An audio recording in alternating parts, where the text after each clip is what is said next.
Welcome back, everybody. It's now the bottom of the hour. Welcome to this special edition of New Day. I'm Chris Cuomo. Good morning, everyone. I'm Kate Baldwin. It's just about 8:30 in the East. We're watching it all for you on this special edition of New Day. And if you're just waking up right now, here's what you need to know about the verdict in the George Zimmerman murder trial.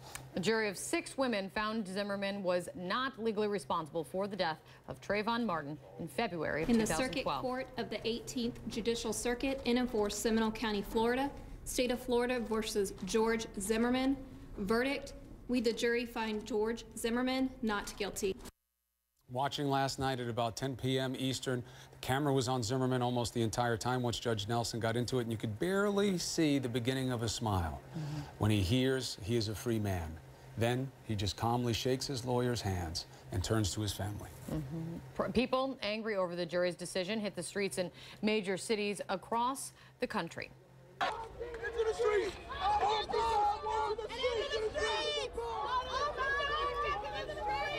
That was the scene in Washington, D.C. last night right after the verdict. Similar protests played out from San Francisco to Philadelphia, many other major cities in the U.S. There was some vandalism to some police cars that's out in Oakland and other property in some cities. But for the most part, important to note, people have kept their cool.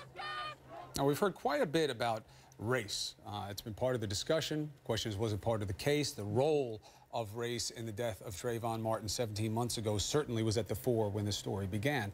But there has been little talk about implicit biases. Now let's explain to people what those are. First explaining what we're talking about here. Those are those subconscious, subtle racial assumptions that people make that you might not even know you're making in split seconds after encountering someone.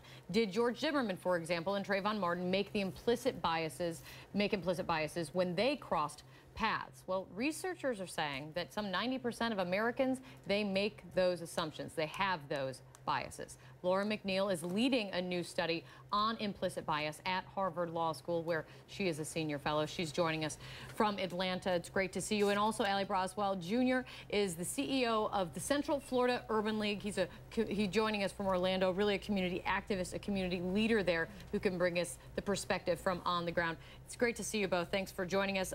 Professor, I want to start with you so you can kind of lay this out for us. As we see here, as I just said, some 90% of people, they do make these implicit biases. Give us an example of that, kind of in everyday life, and how that may relate to what we're talking about here. Yes, a quick example would be I conducted a presentation last week, and a judge came up to me. She was a white female, and she said she was getting ready to make a ruling in a divorce proceeding for a harassment charge. She said she paused and changed the gender of the harasser from female to male and realized that she was getting ready to give a more lenient sentence because of the implicit association she attached to males having a higher propensity for violence. And so she said that was quite a learning experience for her. And from now on, when she's sitting on the bench, she quickly changes the gender, the race, and if known, the sexual orientation, to make sure that those biases aren't impacting her decisions.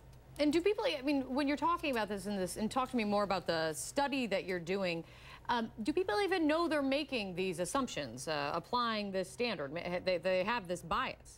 Yes, the study that I'm conducting with Johanna Wald is really fascinating because people are unaware of these unconscious biases. They operate unknowingly, and they have a very large influence on split-second decisions, such as the ones we saw by George Zimmerman when he chose to exit his car and pursue Trayvon Martin based on these, again, implicit assumptions of, that he associated with black males. So, Ali, let me bring you in here. When you look at the situation with George Zimmerman and Trayvon Martin, do you believe that Zimmerman was profiling based on subconscious or very conscious bias? What do you think drove this? I think when you take a look at it, Chris, and see what went on that night, no one will know other than those two individuals. But I think you can see a case of profiling, and it does not require you to be a racist to conduct profiling. I think in this case, you know, there were some assumptions, I think, as the doctor just asserted. But what we need to move now towards is how do we begin to move this forward? When you think about this still in Sanford, I think one of the things that was really relevant last night is how people handled this. While they were disappointed, they still respected the jury's verdict. While they had protest, it was done in a seasoned manner. I think when you take a look, as you pointed out earlier in your show, people from all backgrounds are calling and saying we need to get past the implicit biases. We need to work on those things. We need to be aware of them and begin to move ourselves closer together and move forward as we continue to, leverage a justice system that needs to represent all of us. Well, Laura, answer that question, though. How do we move forward? You're studying if it exists and how it exists and to what extent, but how are you talking to people about from your study? How do you move from that? What are you learning from that? Yes, it's very interesting. So what we've learned is that the majority of Americans do hold some type of implicit bias towards certain groups of people. And what we've learned through research done at the University of Wisconsin is that you can actually self-correct these implicit biases.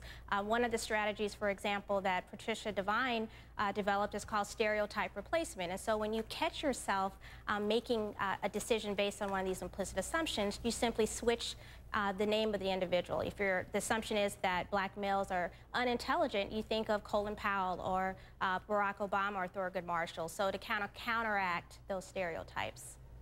Let me ask you this, Laura, to pick up on what just happened in this verdict, okay? We know what it is. We have to respect it as it is, so we have to analyze it as such. The jury had to believe that Trayvon Martin was a big actor in this conflict that wound up leading to his own death.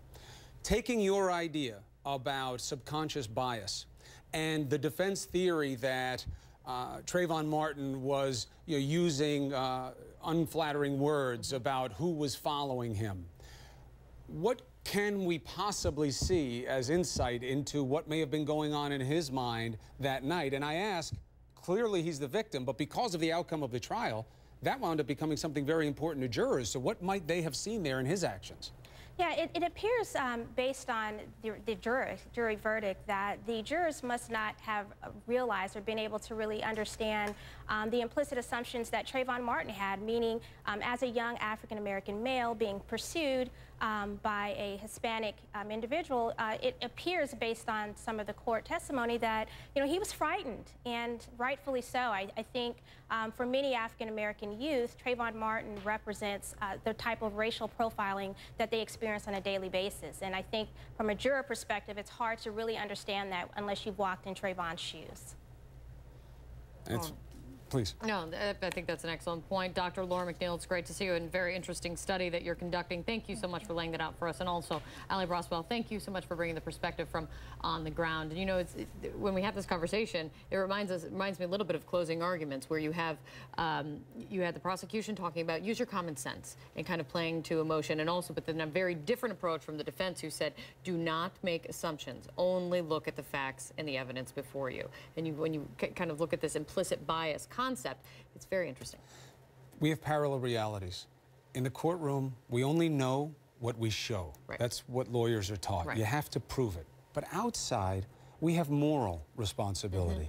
And that's what this study goes to. That's what Ali is talking about in organizing his community.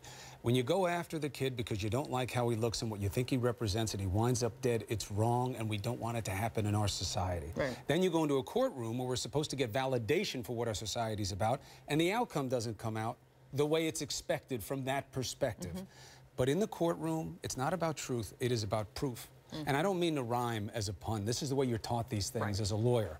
And that's what we're going to have to negotiate going forward. And that's why the community organizing efforts that Ali Braswell wants to get into are so important, and important for the media to support also. Because at the end of the day, where everybody's going to come to the same conclusion is we have to figure out how to move forward together after this. And that's going to be the challenge for all of us. Starts right now. That starts today, that's absolutely for sure. right now. Now, as I say that, I have to segue, because we're not just going to follow the George Zimmerman story all day. We're following other news as well. Notably, the story about a young actor, Corey Monteith. He has been found dead. The 31-year-old Canadian native was famous for his role in the TV hit Glee. When we come back from break, we're going to give you the latest on what we understand about this loss.